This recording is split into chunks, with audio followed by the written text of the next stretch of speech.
perang ini kan sebenarnya memang dampaknya cukup banyak ya Pak, atau mungkin bisa dikatakan eskalasi konflik begitu ya. Tadi irisan soal bagaimana Indonesia berpartisipasi, salah satunya mungkin dari Board of Peace dan lain sebagainya sudah Pak Menteri jelaskan. Nah salah satu yang juga turut banyak dibahas belakangan ini adalah soal opsi penundaan haji dan juga umroh. Karena tentu itu berdampak. Kemudian hari demi hari dinamikanya terus ada. Memang kalau sekarang urusan haji dan umroh bukan lagi di Kementerian Pak Menteri, tapi seperti yang Pak Menteri sampaikan, ini masih dalam masa transisi dan tentu pasti masih ada bantuan-bantuan yang diberikan oleh Kementerian Anda. Bagaimana Anda melihat opsi penundaan ini, Pak Menteri? Itu masih dalam batas wacana ya, karena ini bukan wilayah saya. Betul. Tapi saya melihat itu ada manfaatnya lah. Menjadi wacana supaya masyarakat kita nanti juga tidak kaget. Diberikan pengertian begitu ya dari awal. Kalau semuanya sudah siap, tiba-tiba di-cut, nggak jadi.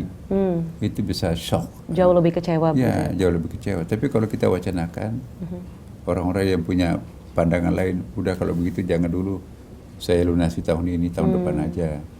Jadi kan nggak ada paksaan kan. Betul.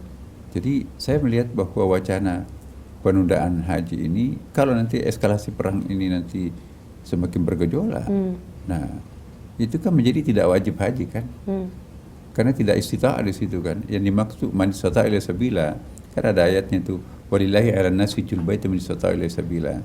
Haji itu diwajibkan bagi orang yang mampu.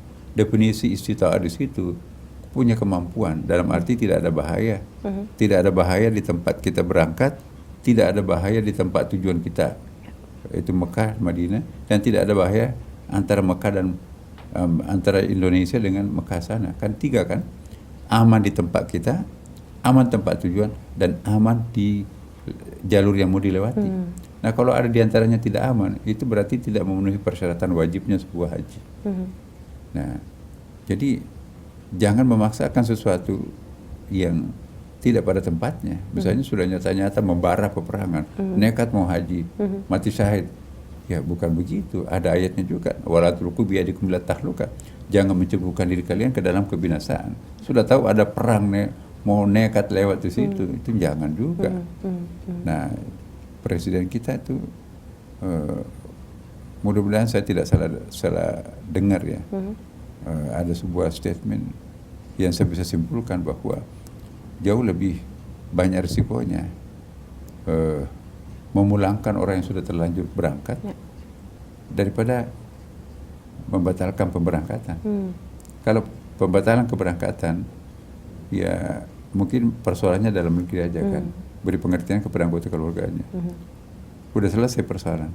Tapi kalau sudah terlanjur berangkat, tertutup jalanan, ya perbendaharaannya sudah habis, hotelnya sudah waktunya harus ditinggalkan, terlantar nanti mau tidur di jalan, nggak mungkin kan. Kan di sana kan di hotel itu Anda 5 hari, dipakai lagi 5 hari yang berikutnya oleh orang lain, negara lain, 5 hari, atau 1 minggu. Nah jangan beralasan bahwa ini saya belum ada pesawat, tapi tinggal di hotel dulu. Orang ngantri juga mau masuk, kan sudah booking seperti itu kan. Betul. Jadi Pak Presiden itu memberikan pertimbangan bahwa seandainya nanti ini eskalasi peperangan ini nanti semakin membahayakan para jamaah, ya kita tunda dulu lah, kan kayak COVID dulu. Betul. COVID itu kita istirahat tidak haji selama 2 periode, dan juga di masa penjajahan dulu pernah 3 tahun juga kita absen tidak menunaikan ibadah haji. Kenapa? Karena tidak memenuhi persyaratan. Nah kalau perang itu pasti menggugurkan kewajiban haji, karena wajibnya haji itu man istata'a ilaihi sabila.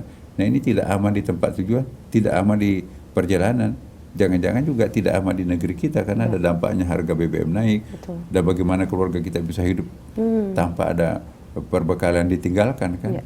Jadi gugur kewajiban haji itu kalau ada indikator yang menjadi syarat haji itu wajib terjadi.